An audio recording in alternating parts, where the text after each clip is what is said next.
Guys, tawa lang tayo guys. Smile, keep on smiling. Ayan, kasi another day, another lutuan, another hope, another pag-asa. Ayan, so magluluto na naman tayo guys sa video na to. Ayan, ibabahagi ko sa inyo guys yung aking pagluluto ng munggo. Sige, umpisa na, tara! So yun guys, may nababad na akong munggo. Yan, umaga ko pa lang siya binabad guys kasi nga iluluto ko siya ng panghapunan. So yan ang kinalabasan guys. So pinapalit-palitan ko yun ng tubig guys hanggang naging ganyan siya. Ayan. Para mabilis yung lumambot guys, gawin natin pang babad na ganyan. Ayan guys, naisalang na natin dyan sa loob ng kaserola yung ating munggo. Isinabay ko na rin guys yung buto-buto ng manok para mas lumambot, habang lumalambot yung lasa ng buto-buto ng manok. Diyan, mapupunta dyan sa ating nilagang munggo. Hala, sige. Atin na siyang isalang. So, ayan guys, kumulo na siya. Tanggalin natin yung mga ganyan, hindi yan siya kaaya-aya na pag ihalo natin siya sa ating sabaw. So, tanggalin natin yan. Yung mga nasa ibabaw na yan. Ayan, hanggang sa matapos siya guys, matanggal yung mga nasa ibabaw. Tanggalin lang natin siya guys, iwalay natin yan. Tapos halu-haluin, hanggang matanggal natin yan lahat. Kasi yung ano yan dugo yan na galing doon sa manok. Tapos yung mga galing din doon sa munggo, yung mga dumi-dumi. So kailangan natin siyang alisin. So yun guys, yung ating mga sangkap, ayan luya, bawang, kamatis, sibuyas. Tapos yung marinated ng taba ng baboy, gawa yan ng guys. Galing doon sa pork chop kasi yung nagluto ko ng pork chop na hiniwalay ko yung taba, gawa ng hindi nga nila kinakain. So okay lang din naman. So yun ang pangsahog ko dyan sa munggo. Ayan, palalabasin ko lang yung mantika niya, yun yung panggigisa ko dyan sa gulay na yan. So, ayan, lagyan ko rin siya ng kaunting sotanghon, guys. Ayan, tapos dahon ng ampalaya. So, yun. So, ayun guys, umpisahan na natin.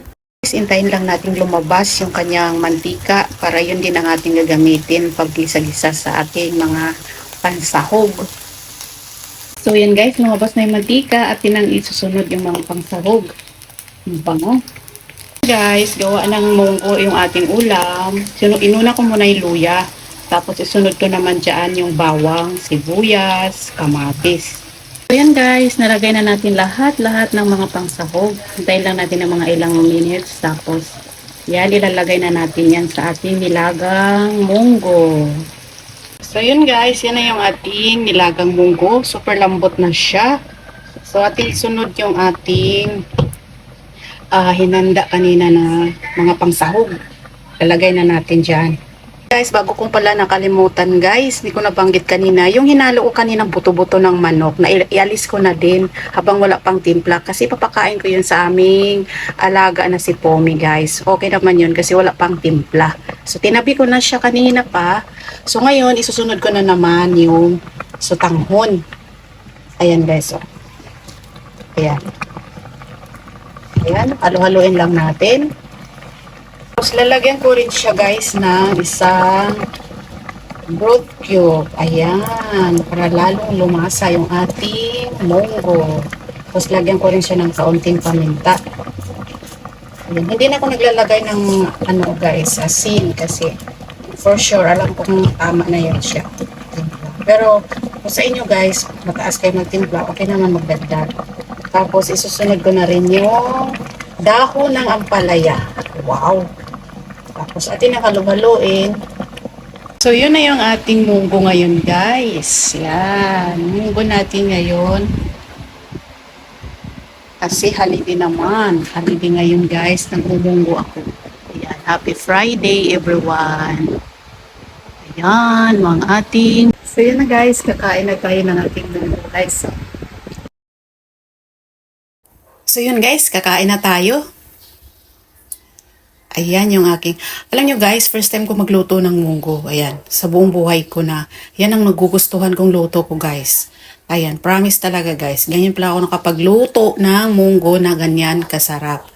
So sa totoo lang, kaya bira lang magluto kasi hindi nga magulay yung aking mga Alam mo na, mga member of the family, mga anak ko, hindi sila mahilig sa gulay. Lalo pa yan, munggo.